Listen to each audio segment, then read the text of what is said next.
मैं एक शहर में नौकरी करता हूँ और मेरे साथ मेरी वाइफ और मेरे 2 बच्चे रहते हैं। इस प्यारी सी फैमिली के साथ मैं बहुत खुश था। माँ और पापा गांव में छोटे भाई के साथ रहते हैं। माँ की उम्र करीबन 70 से 72 साल हो चुकी है, लेकिन इतनी बूढ़ी वह लगती नहीं है।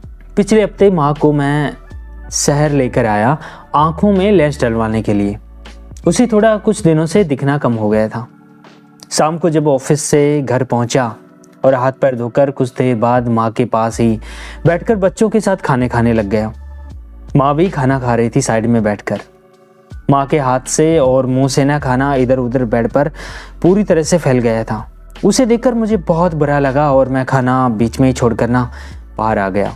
सुबह जब उठा तो टॉयलेट में गया और टॉयलेट में ना बहुत ज़्यादा बदबू आ रही थी।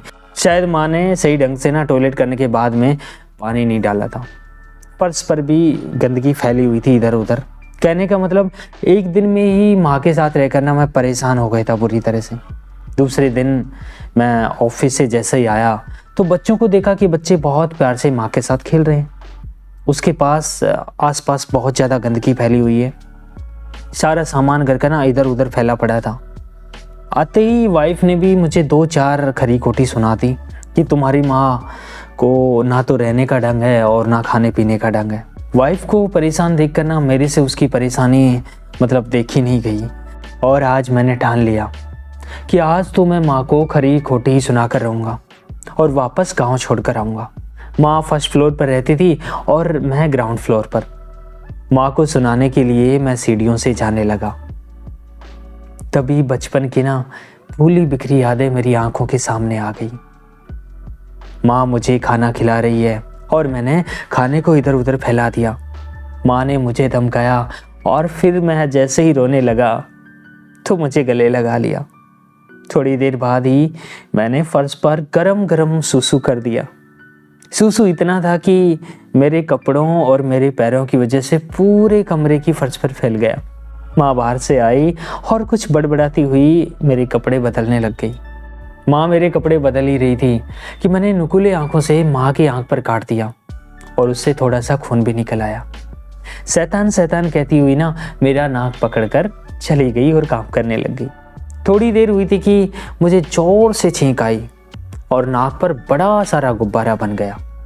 भागकर माँ आई और मेरी नाक साफ करने लग गई। दोपहर का वक्त हो गया था कि माँ खेतों में चलेगी पशुओं के लिए चारा लाने के लिए। मुझे भी बहुत ज़्यादा भूख लगी हुई थी। थोड़ी देर बाद में बाहर से आवाज़ आई तो देखा कि माँ आ गई।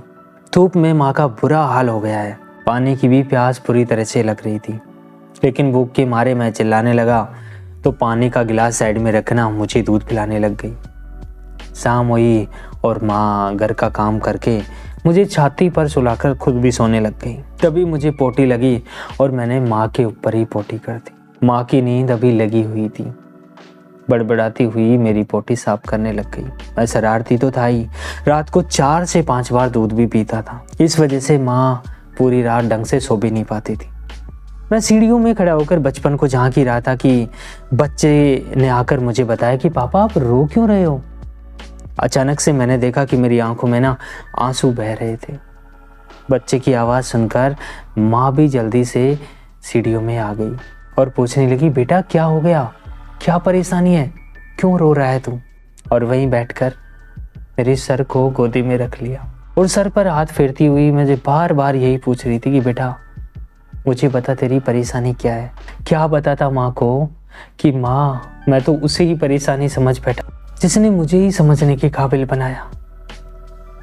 उन बचपन की यादों ने मेरी आंखों को खोल दिया था। आज मुझे कुछ भी तो बुरा नहीं लग रहा था। अब मैं ही रोजाना माँ की सेवा करने लग गया। धीरे धीरे वाइफ की भी शिकायतें बंद हो गई। हमारी सोसाइटी है ना बहुओं को सबसे ज़्यादा जिम्मेदार ठहराती है सास की सेवा ना करने के लिए। क्या एक बेटे का हक नहीं है कि वह माँ बाप की खुद सेवा करे। हम बातें बहुत बड़ी बड़ी करते हैं लेकिन असलियत में कुछ कर नहीं पाते। अगर बेटा सही है तो बहू भी 100% सही हो जाएगी।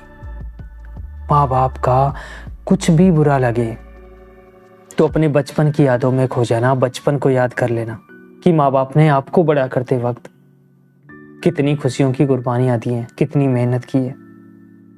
अगर हम माँ बाप की सेवा करते हैं तो असलियत में हम हमारे भी बुढ़ापे को पक्का करते रहते हैं, सुनहरा करते रहते हैं, क्योंकि जैसा हम करते हैं ना वैसा ही हमारे बच्चे देखते हैं और वही कहानी हमारे साथ दोहराने वाले हैं। इसलिए आज से जितना हो सके अपने माँ बाप की सेवा करें और एक बेटा होने की जिम्मेदारी को अच्छी तरह से निभाएं।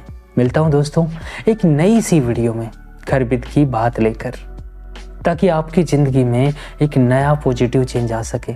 बने रहिए आपकी खुशियों के चैनल के साथ। अगर अच्छा भला लगा हो तो चैनल को सब्सक्राइब कर लेना, ताकि मैं आपकी घंटी बजा सकूं एक नई सी वीडियो के साथ जो आपकी ज़िंदगी को बदलने वाली है। धन्यवाद।